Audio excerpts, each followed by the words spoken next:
$3 million knowledge. Gotta love it, man. Absolutely, man. Because you know why? Because I want you to be rich, man. Because I grew up poor and I know what that's like.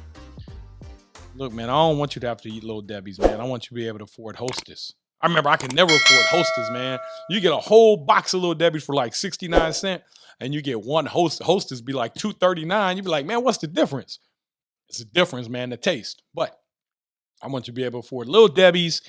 But really, man, what I want you to do is not have to struggle with money and finances. I want you to understand what I was able to be fortunate enough and blessed enough to learn, and I was self-taught.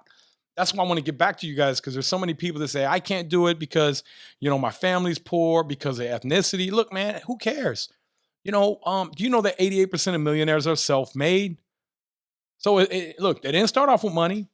90% of them made their money in real estate. So that's what I want you guys to do. No state income tax in Tennessee. Home of Little Debbie. Hey, man, nah, it ain't Little Debbie no more. It's Big Deborah, man. You see she got all puffed up. But yeah, there's not great in Colorado, investing in Indiana. There's not income tax in some of those states. But guys, they get their taxes in other ways. But then you have states that just get too much taxes because they want to have too much. Like California, they want to tax everything. Like, they're going to find a way to tax oxygen. They're going to say, look, you're breathing in our state. We're going to have to tax that because we got to make sure it's clean.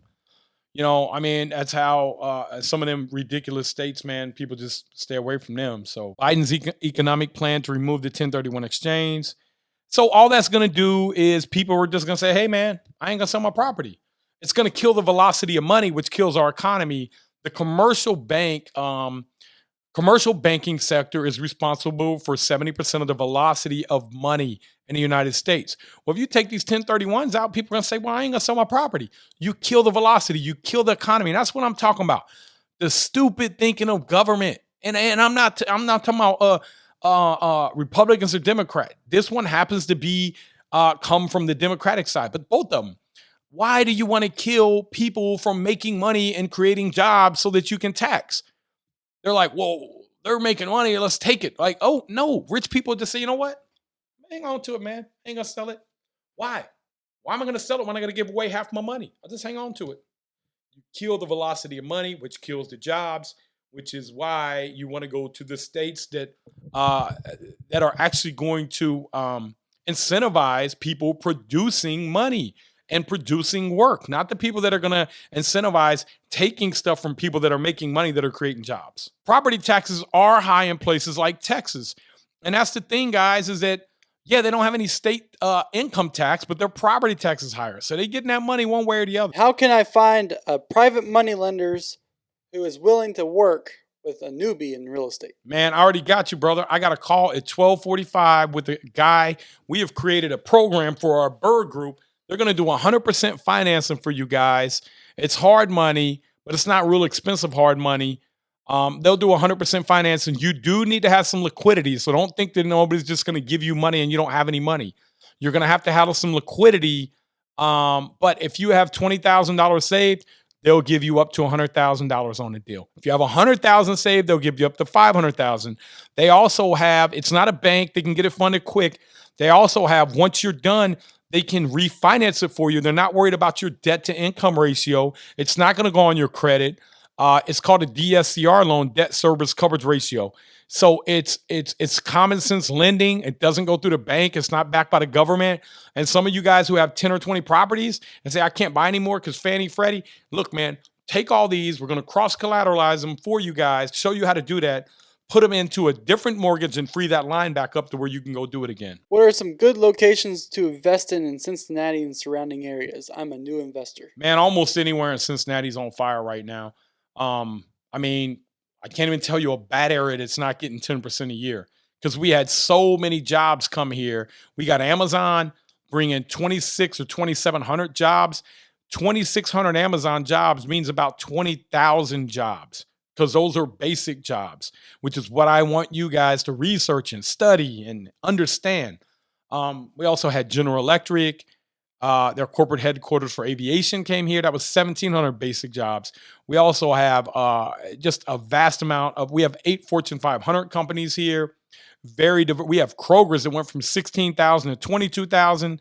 We have Procter & Gamble here.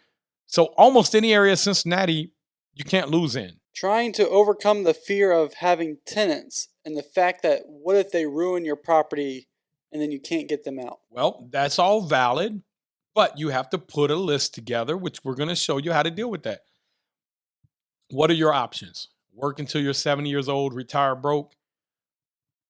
Don't do it, man. You're going to have some things that you're going to have to deal with that you might not like. But how do you deal with that? How do you shift the risk? That's what we talk about when you're getting insurance. You're making these people get insurance. You're following up on the properties. You're vetting them. You're making sure that they have good jobs, that they're stable. They've been there for 3 or 4 years. They tear your property up. You're going to get a court judgment against them, and you're going to go after them and garnish their wages. Setting expectations and setting up management. Don't let that keep you from creating ultimate wealth for your kids and grandkids. It is definitely something I want you to think about, but it is also something that I want you to come up with systems to manage. There are ways around that, guys.